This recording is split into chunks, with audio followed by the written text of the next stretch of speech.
भारत में सब अच्छा है, सब चंगासी। और याद रखिए, अगर बीजेपी को 10-15 सीटें कम आती तो आज नरेंद्र मोदी प्रधानमंत्री नहीं होते, इंडिया गठबंधन की सरकार होती। भारत 15 ऑगस्ट 2025 रोजी 79वा स्वातंत्र्य दिन साजरा करत आहे। आपल्याला स्वातंत्र्य मिळून 78 पूर्ण वर्ष झाली आहेत आणि आपण आता 79व्या वर्षात पाऊल ठेवत आहोत। 78 वर्षांचा प्रवास मागे वळून पाहताना अनेक यशाची पानं दिसतात। अंतराळ मोहिमा, तंत्रज्ञानातील क्रांती, अन्नधान्य स्वयंपूर्णता आणि जगातील सर्वात मोठं लोकशाही राष्ट्र म्हणून भारताचं स्थान। पण या प्रवासात काही वेदनादायी सत्यही आहेत। आजही लाखो तरुण बेरोजगार आहेत। शेतकरी हवामान बदलाच्या संकटात संघर्ष करत आहेत। शहरात भटक्या प्राण्यांचा प्रश्न, ग्रामीण भागात पाण्याची कमतरता आणि महागाईच्या झळा सामान्य माणसाच्या आयुष्याला कुरतडत आहेत। 78 वर्षाचा प्रवास आज आपण मागे वळून पाहणार आहोत। आज आपण या व्हिडिओमध्ये जाणून घेणार आहोत की भारतात असे काही प्रॉब्लेम आहेत जे लोकांच्या लक्षात येऊनही त्याकडे संपूर्ण दुर्लक्ष केलं गेलं आहे। जाणून घेऊयात याच भारतातील किती महिला सुरक्षित आहेत, कृषी प्रधान देशात किती शेतकऱ्यांची आत्महत्या आहे, जाणून घेऊयात अजून किती तरुण बेरोजगार आहेत, किती लोकांच्या हाताला अजून कामच नाही मिळत आहे। बघूयात आपल्या देशातील शिक्षण व्यवस्था किती मजबूत आहेत, या देशातील निवडणूक प्रक्रिया नेमकी कशी चालते, प्रगतीच्या मार्गावर चालणाऱ्या भारतात नेमके रस्त्यावर किती खड्डे आहेत, कोणकोणत्या ठिकाणी वाहतूक सेवा आहे आणि अशा अनेक घडामोडी ज्या या व्हिडिओमधून जाणून घेणार आहोत। त्यामुळे हा व्हिडिओ शेवटपर्यंत नक्की पहा आणि टाइम्स नाऊ मराठीच्या सर्व माध्यमांना सबस्क्राइब आणि फॉलो करायला विसरू नका। नरेंद्र मोदी यांनी इतिहास रचत तिसऱ्यांदा पंतप्रधान पदाची शपथ घेतली। जनतेचे प्रेम त्यांच्यासोबत आहे म्हणून ते निवडून आले, बरोबर की हे भाजप सरकार मतचोरी करून निवडून आले? हो, मी बोलते राहुल गांधींनी समोर आणलेल्या वोट चोरी घोटाळ्याबद्दल। राहुल गांधींनी कर्नाटकमधील महादेवपूर मतदारसंघात 1 लाखाहून अधिक फेक मतदार असल्याचा गंभीर आरोप करताच देशभरात राजकीय वादळ उठले। त्यांनी डुप्लिकेट मतदार, अवैध पत्ते आणि चुकीचे फोटो यांचा उल्लेख करून निवडणूक आयोग व सत्ताधारी भाजप यांच्यात साठगाठ होऊन वोट थेफ्ट होत असल्याचा दावा केला। या आरोपानंतर काँग्रेसने राष्ट्रव्यापी आंदोलन छेडले, मशाल मोर्चे, सही मोहिमा घेतल्या, तर दिल्लीतील मोर्चात राहुल गांधींसह अनेक नेत्यांना पोलिसांनी अटकही केली। महाराष्ट्र, हरियाणा आणि पश्चिम बंगाल सारख्या राज्यांमध्येही फेक मतदार व मतदार यादीतील गडबडी उघड झाल्या। बंगालमध्ये तर 127 फेक नोंदी आढळल्या आणि काही निवडणूक अधिकाऱ्यांचा सहभाग असल्याचा संशय व्यक्त झाला। निवडणूक आयोगाने मात्र हे आरोप भ्रमित करणारे असल्याचे सांगत राहुल गांधींकडून शपथपत्राची मागणी केली। या सर्व घडामोडींमुळे विरोधकांनी लोकशाही धोक्यात असल्याचा इशारा दिला असून आयोगावर स्वतःचीही विश्वासार्हता टिकवण्याचा प्रचंड दबाव आहे। और हमें 65 सीट मिलते हैं, इम्पॉसिबल, हो ही नहीं सकता। और फिर महाराष्ट्र में पहली बार हमें सबूत मिला, विधानसभा और लोकसभा के बीच में जादू से नए वोटर आते हैं और जहां भी इन नए वोटर्स ने वोट किया वहां वोट बीजेपी को गया। और याद रखिए, अगर बीजेपी को 10-15 सीटें कम आती तो आज नरेंद्र मोदी प्रधानमंत्री नहीं होते, इंडिया गठबंधन की सरकार होती। जांच ने 5 तरीके की चोरी पकड़ी है। डुप्लीकेट वोटर, जिसका मतलब एक वोटर के नाम वोटर लिस्ट में अनेक जगह आ रहे हैं। फेक एड्रेस, मतलब एड्रेस है ही नहीं या फिर house number 0। Bulk voter in single address, मतलब एक छोटे से घर में 40, 50, 60 लोग रह रहे हैं। इनवैलिड फोटोज, छोटी सी फोटो है या फिर फोटो ही नहीं है, और वो जो छोटी फोटो है वो दिखती भी नहीं है, कौन है, किसका चेहरा है, नहीं पता लग सकता। Misuse of form 6। Form 6 first time voters के लिए होती है, मतलब जिनकी एज 18-20 साल की हो, मगर वोटर लिस्ट में 90 साल के लोग फॉर्म 6 का प्रयोग कर रहे हैं। चुनाव में 6,50,000 वोटर थे, उसमें से 1 लाख चोरी के थे। अब मैं आपको 5 उदाहरण देता हूं। ये देखिए, गुरकीरत सिंह डांग, इसका नाम 4 अलग अलग बूथों पे आता है। ये कैसे हुआ और क्यों हुआ? एक और उदाहरण, विशाल सिंह, वाराणसी में वोटर लिस्ट में नाम है और बेंगलोर में 2 बार वोटर लिस्ट में नाम आता है। क्या ये वाराणसी में वोट कर रहे हैं या बेंगलोर में वोट कर रहे हैं या दोनों जगह वोट करना है। एक और उदाहरण देखिए, हाउस नंबर 0। तो आपने कभी सुना है हाउस नंबर 0?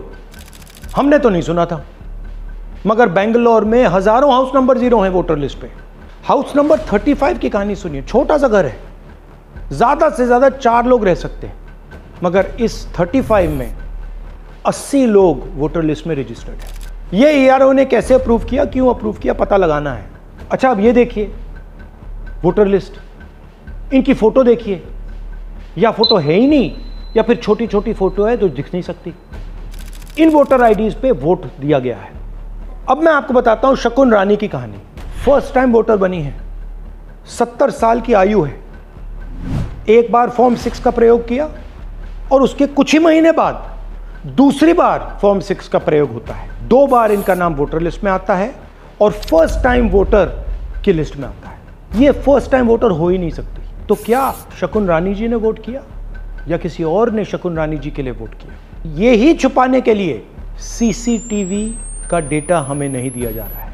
और ये शकुन रानी जी अकेली नहीं है, ऐसे हजारों लोग हैं जिन्होंने फॉर्म 6 का प्रयोग करके 2-3 बार वोटर लिस्ट में नाम डाला है।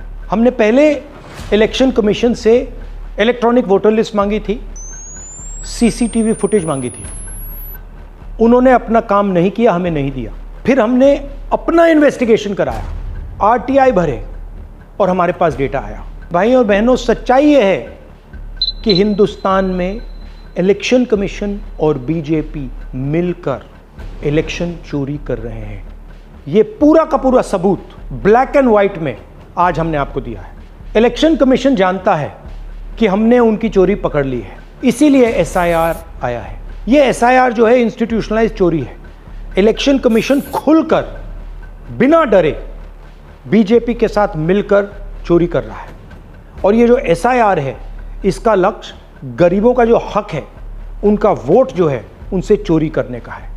मैं आपको एक और बात बताना चाहता हूं। इस पूरी इन्वेस्टिगेशन में हमने वोटर एडिशन को देखा है, मगर जितना एडिशन होता है शायद उससे ज़्यादा डिलीशन होता है, सब्ट्रैक्शन होता है।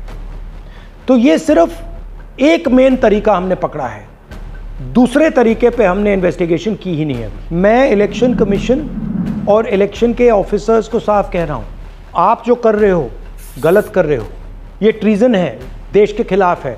ये मत भूलिए, टाइम आएगा हम आपको पकड़ेंगे, बचने वाले नहीं हो। It is critical that we expose voter चोरी।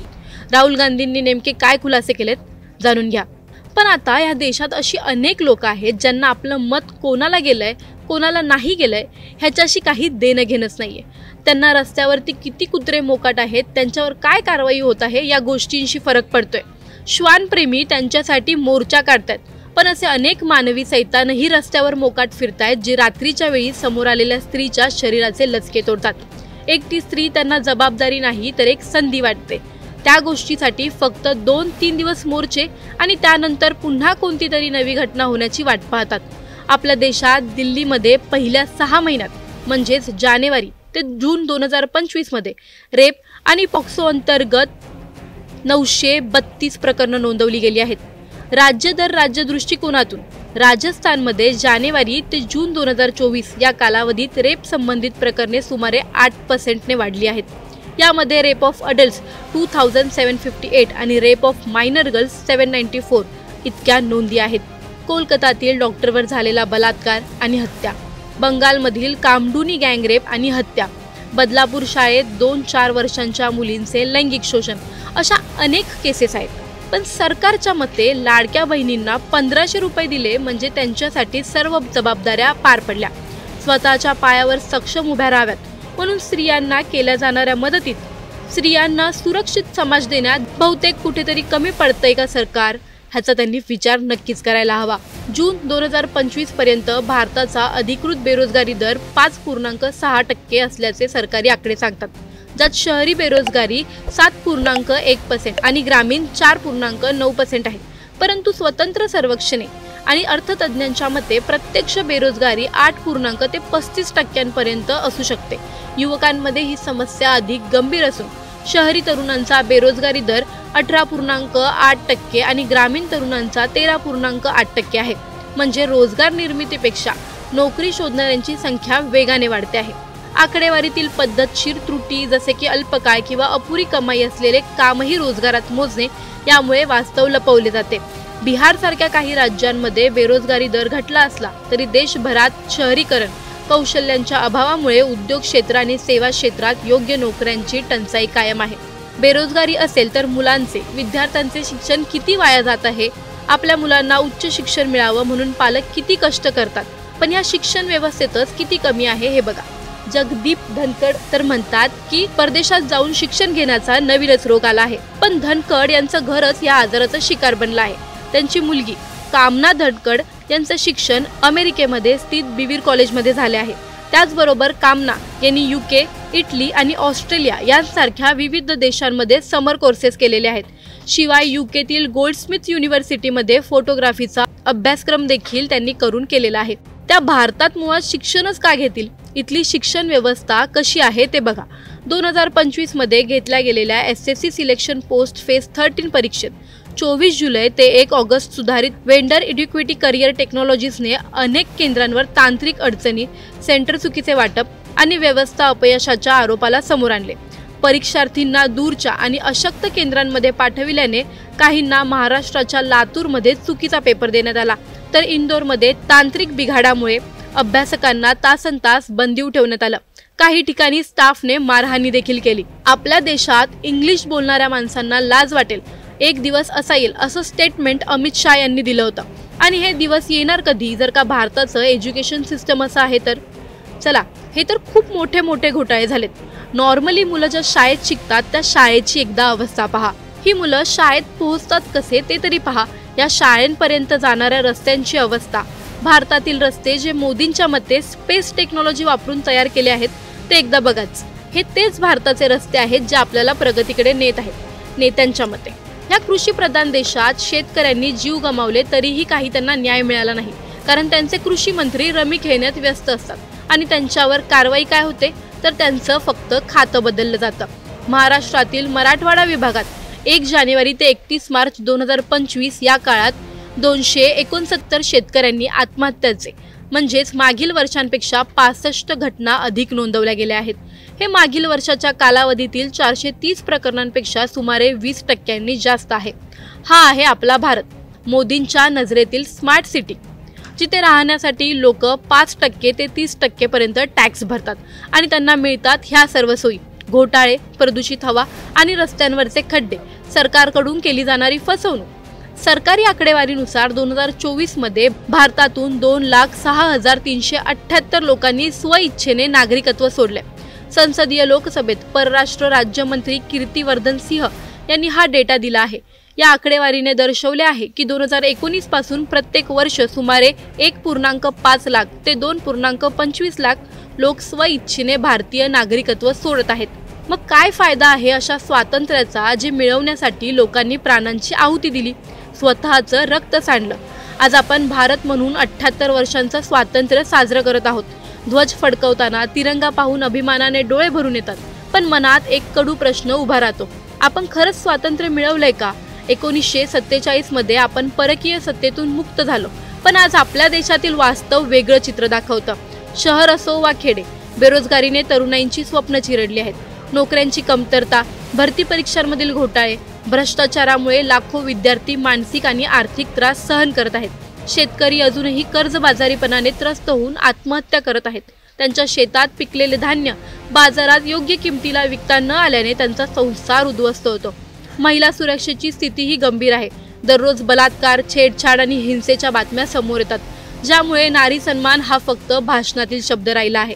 निवडणुका ज्या लोकशाहीचा पाया मानल्या जातात त्या देखील घोटाळे आणि पैशाच्या खेळाने मलिन झाल्या आहेत. कर प्रणालीत गुंतागुंत, भ्रष्टाचार आणि श्रीमंत गरीब यांच्यातील वाढती दरी यामुळे खऱ्या अर्थाने समानतेचं स्वप्न अधुरं आहे. आणि सर्वात वेदनादायक म्हणजे लाखो भारतीय दरवर्षी आपलं नागरिकत्व सोडून इतर देशात स्थायिक होत आहेत, कारण त्यांना तिथे सुरक्षितता, संधी आणि सन्मान मिळतो असं वाटतं. स्वातंत्र्य म्हणजे फक्त परकीय राजवटीतून मुक्त होणं नाही. स्वातंत्र्य म्हणजे भीतीशिवाय जगणं, समान संधी मिळणं, न्याय मिळणं आणि आपल्या मातीत अभिमानाने, सन्मानाने जगणं. पण जर अजूनही आपण भूक, अन्याय, भ्रष्टाचार, असुरक्षितता आणि विषमतेच्या साखळीत अडकलेलो असू तर हे खरं स्वातंत्र्य आहे का? कदाचित आपण फक्त सत्ताधाऱ्यांची चेहरे बदलली पण सत्तेचा स्वभाव नाही। त्यामुळे आजचा सर्वात मोठा प्रश्न प्रत्येक भारतीयांच्या मनात घुमतो, तो म्हणजे हेच का आपलं स्वातंत्र्य? तुम्हाला हा व्हिडिओ कसा वाटला आम्हाला कमेंटमध्ये नक्की कळवा आणि व्हिडिओ आवडल्यास लाईक आणि शेअर करायला विसरू नका।